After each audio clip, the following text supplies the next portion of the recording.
بسم اللہ الرحمن الرحیم ولما بلغ اشدہ واستوى آتیناہ حکما وعلما۔ پارہ نمبر 20 سورۃ القصص، رکوع نمبر 2، آیات نمبر 14-15۔ جب موسیٰ علیہ السلام پرورش پا کر اپنی جوانی کو پہنچے، قوت جسمانی اور قوت عقلی کامل و مکمل ہوئی، تو اللہ تعالی نے علم و حکمت سے نوازا۔ اشدہ کا لفظی معنی ہے قوت و شدت کے انتہا تک پہنچنا، یعنی جب ایک انسان بچپن کے ضعف سے تدریجاً قوت و شدت کی طرف بڑھتا ہے، اور پھر ایک ایسا وقت بھی آ جاتا ہے کہ انسان کے اندر، انسان کے وجود ہی میں جتنی قوت آ سکتی ہے، جتنی شدت آ سکتی ہے، جب وہ قوت پورا ہو جائے تو اس قوت کو اشدہ کہا جاتا ہے۔ کرۂ ارض کے مختلف ممالک میں، مختلف اقوام میں مزاج کے اختلاف سے اور مزاج کے اعتبار سے ہر علاقے کا، ہر قوم کا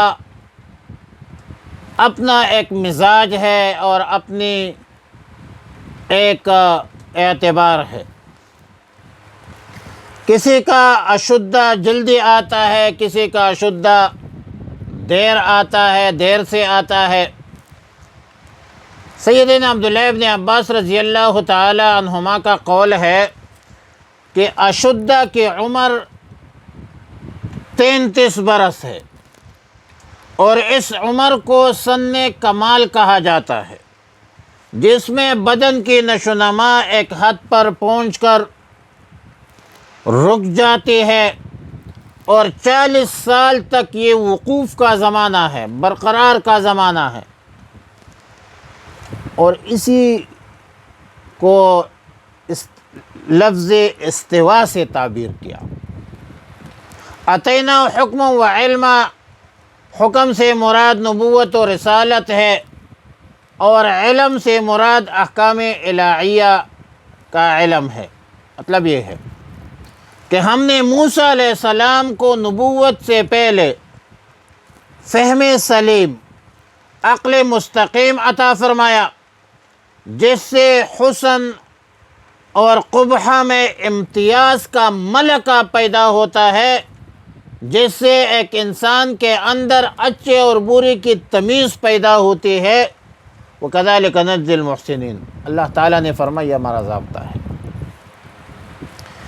کہ ہم نیکوکاروں کو یوں ہی صلہ دیتے ہیں، عمل صالح سے فیضان علمی میں ترقی دیتے ہیں۔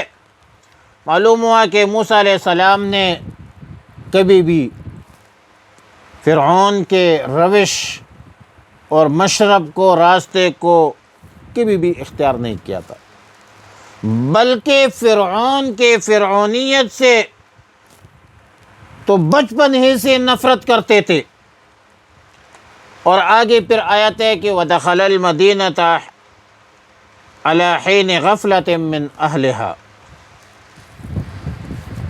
اکثر و بیشتر مفسرین کے نزدیک، جمہور مفسرین کے نزدیک، المدینہ سے مراد شہر مصر ہے،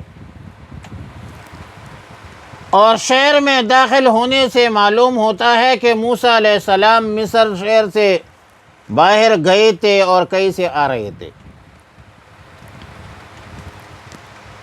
اور پھر ایک ایسے وقت میں داخل ہوا جو عام لوگوں کے غفلت کا وقت تھا، اور مفسرین لکھتے ہیں دوپہر کا وقت تھا، قیلولہ کا وقت تھا، اور بعض مفسرین لکھتے ہیں رات کا وقت تھا۔ تو موسیٰ علیہ السلام نے وہاں دو آدمیوں کو لڑتے ہوئے جھگڑتے ہوئے دیکھا، ایک سبتی تھا، اسرائیلی تھا، اور دوسرا قبطی تھا۔ فرعون کے برادری میں سے تھا یہ قبطی۔ تو سب سے پہلے موسیٰ علیہ السلام نے قبطی کو سمجھایا اور ظلم سے روکنے کی کوشش کی، بدماشی مت کرو، لیکن قبطی باز نہیں آیا، اور موسیٰ علیہ السلام نے تادیباً ایک مکہ مارا، اور وہ اتنا بدبخت تھا کہ وہ ایک مکے سے ان کا کام تمام ہو گیا، مر گیا۔ فوقذا موسیٰ، وقظ کا اصل معنی ہے مکہ مارنا، اور فقضا علیہ یہ محاورتاً ہے۔ یہ محاورہ تب استعمال ہوتا ہے کہ جب کسی شخص کا کام بالکل تمام کر دے، مر جائے۔ موسیٰ علیہ السلام اس خلاف توقع نتیجہ پر پچھتائے، پشیمان ہوئی، اور کہنے لگے کہ یہ تو شیطانی حرکت ہو گئی۔ انہ عدو مضل مبین، شیطان کھلا دشمن ہے اور لوگوں کو گمراہ کرنے والا ہے۔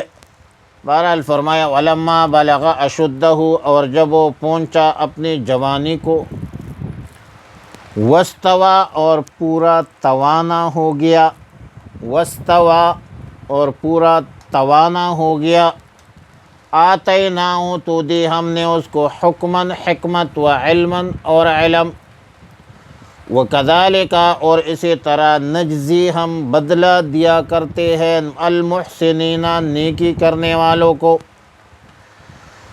وَدَخَلَ الْمَدِينَةَ، اور داخل ہوا شہر میں، عَلَى حِينِ غفلة، غفلت کے وقت، عَلَى حِينِ غفلة، عَلَى وقت غفلت، من اہلها، اس کے رہنے والے، شہر کے رہنے والے۔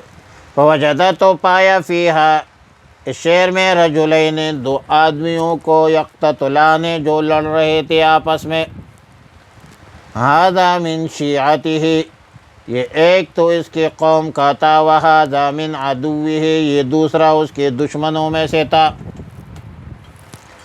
فاستغاثہ، پس فریاد کی اس سے، الذی من شیعتہ، جو اس کے قوم سے تھا، بنی اسرائیلی تھا، علی الذی، اس شخص کے خلاف، من عدوہ، جو اس کی دشمنوں میں سے تھا، قبطیوں میں سے تھا، فرعونی تھا۔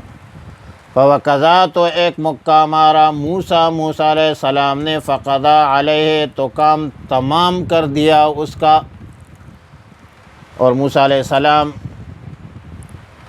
اس خلاف توقع نتیجے کو دیکھ کر فرمایا، قال ھذا من عمل الشیطان، یہ تو ایک شیطانی حرکت تھی۔ انہ عدو مضل، بے شک وہ دشمن ہے بہکانے والا، مبین، کھلا، یعنی وہ کھلا بہکانے والا، گمراہ کرنے والا دشمن ہے۔